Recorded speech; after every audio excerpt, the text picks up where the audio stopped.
السلام علیکم ورحمۃ اللہ وبرکاتہ۔ آج جو میں اپنا ایکسپیرینس آپ کے ساتھ شیئر کرنے کے لیے حاضر ہوں وہ ایک ایسی شخصیت سے ملاقات کا ایکسپیرینس ہے کہ جن کی آرگنائزیشن جو ہے وہ یہ کام کرتی ہے کہ مختلف کمپنیز کو وہ لوگ اپنی سروس پرووائڈ کرتے ہیں تاکہ اگر اس کمپنی کا کوئی امپلائی ایسا ہے کہ جو ڈپریشن کے اندر مبتلا ہے یا اس کو ذہنی طور پر کوئی پریشانی ہے تو اس کمپنی کو جو ہے یہ کاؤنسلر جو ہے وہ فراہم کرتے ہیں، اور جو مریض ہوتا ہے اس کا اور کاؤنسلر کا ایک آن لائن رابطہ آپس میں ہوتا ہے، وہ آپس میں کنیکٹ ہوتے ہیں آن لائن، اور پھر وہ کاؤنسلر جو ہے وہ اس مریض کی کاؤنسلنگ کرتا ہے۔ تو اس سے جب میری ملاقات ہوئی تو نبی مکرم صلی اللہ علیہ وسلم کا ایک فرمان ہے انما الاعمال بالنیات، اس کے حوالے سے ایک بڑی زبردست چیز ان سے سیکھنے پہ ملی۔ انہوں نے اپنا یہ ایکسپیرینس مجھ سے شیئر کیا کہ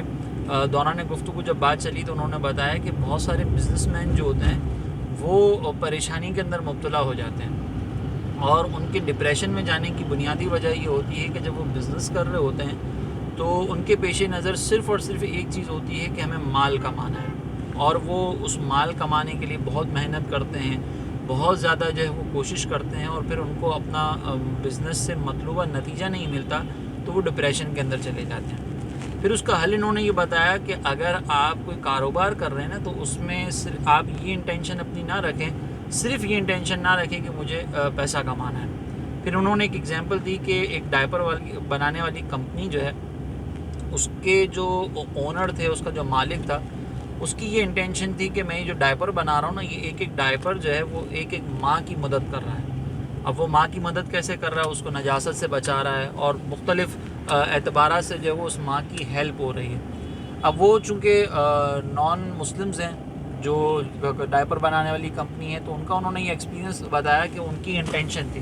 اور پھر اسی انٹینشن کو جو ہے وہ آگے اپنے ورکرز کے اندر منتقل کرتے تھے کہ دیکھو ہم جو کمپنی میں کام کر رہے ہیں، ہم جو یہ ڈائپرز وغیرہ بنا رہے ہیں، یہ ماؤں کی خدمت ہے۔ تو اس کمپنی میں کام کرنے والے جتنے بھی امپلائیز تھے نا، وہ اسی جذبے کے تحت جو وہ کام کرتے تھے کہ ہم ماں کی مدد کر رہے ہیں، تو وہ بھی اپنی جاب سے خوش تھے، اپنی جاب سے وہ محبت کرنے لگے تھے، اور اپنی جاب کو جو ہے وہ اپنے لیے نعمت سمجھتے تھے۔ پھر اس باقی کے بعد انہوں نے سمجھایا کہ اگر ہم اپنی انٹینشن کو تھوڑا سا تبدیل کر لیں تو ہماری جاب جو ہے وہ ہمارے لیے ڈپریشن کا باعث بننے کی بجائے سکون اور راحت کا باعث بنے گی۔ پھر انہوں نے بہرحال آگے اور دیگر بھی مثالیں دیں، بہت دیگر باتیں بھی سمجھائیں۔ اس کے بعد جو ہے وہ مجھے یہ بات سمجھ میں آئی کہ میرے آقا علیہ الصلوۃ والسلام نے ہمیں پہلے ہی یہ بات بتا دی ہے کہ انما الاعمال بالنیات، اعمال کا دار و مدار نیتوں پر ہے۔ اب ایک طرف ہمارے ہاں پر اگر کوئی شخص رزق حلال کمانے کی کوشش کرتا ہے اور اس کے پیش نظر بنیادی مقصد یہ ہو کہ میں رزق حلال اس لیے کما رہا ہوں کہ رزق حلال کمانا شریعت کو محبوب بھی ہے، مطلوب بھی ہے، اللہ کی بارگاہ میں بلندی درجات کا باعث بھی ہے، پھر اس رزق حلال کو کمانے کے بعد میں حسن سلوک بھی اچھے طریقے سے کر سکتا ہوں، میرے پاس مال ہوگا تو میں اللہ کی راہ میں خرچ بھی کر سکتا ہوں، تو یہ تمام چیزیں اگر ہمارے پیش نظر ہوں اور ہم اپنے کاروبار کو اللہ تبارک و تعالیٰ کی رضا کے لیے اس میں ہم اللہ تبارک و تعالیٰ کی رضا کو شامل کر لیں، یا جیسے یہ ڈائپر بنانے والی کمپنی کا جو اونر تھا، اس نے یہ انٹینشن شامل کی تھی کہ میں مسلمان میں جو ہے وہ ماؤں کی مدد کر رہا ہوں، تو اسی طرح ہم بھی اپنی کمپنی کے اندر جو کام ہم لوگوں کو کر کے دے رہے ہیں اس میں یہ نیت بھی تو شامل کر سکتے ہیں کہ ہماری اس پروڈکٹ سے کسی کی مدد ہوگی، ہماری اس پروڈکٹ سے مسلمانوں کو راحت ہوگی، ہماری اس پروڈکٹ سے مسلمانوں کے لیے آسانی ہوگی، اور اس آسانی پیدا کرنے پر ہمیں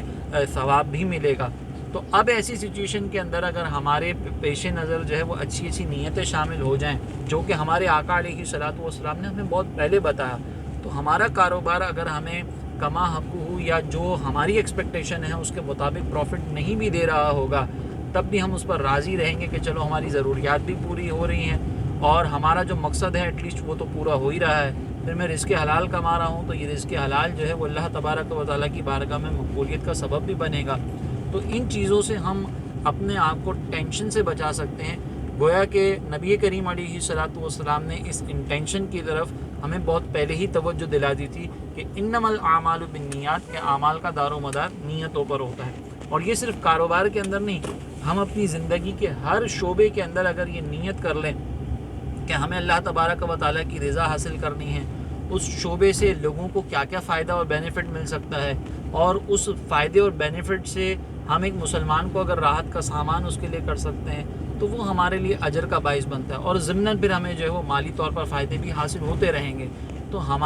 جب ہماری مرضی کے مطابق اگر اس کا رزلٹ نہیں بھی مل رہا ہوگا تو ہمارے پیش نظر جو یہ نیت ہوگی وہ انشاءاللہ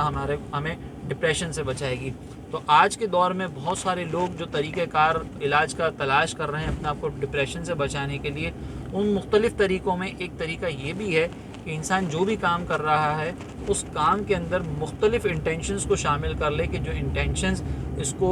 ڈپریشن سے بچاتی ہوں، اور یہی تربیت ہمیں ہمارے آقا علیہ الصلوۃ والسلام نے بہت پہلے ہی عطا فرما دی ہے۔ لہٰذا اپنا جو بھی کام کریں اچھی نیت کے ساتھ کریں، اچھی انٹینشنز کے ساتھ کریں، تو انشاءاللہ یہ اچھی نیت، اچھی انٹینشن آپ کو مختلف بیماریوں سے بھی بچائے گی اور آپ ذہنی ڈپریشن سے بھی بچ سکیں گے۔ اللہ تبارک و تعالی آپ کو اور مجھے عمل کرنے کی توفیق عطا فرمائے۔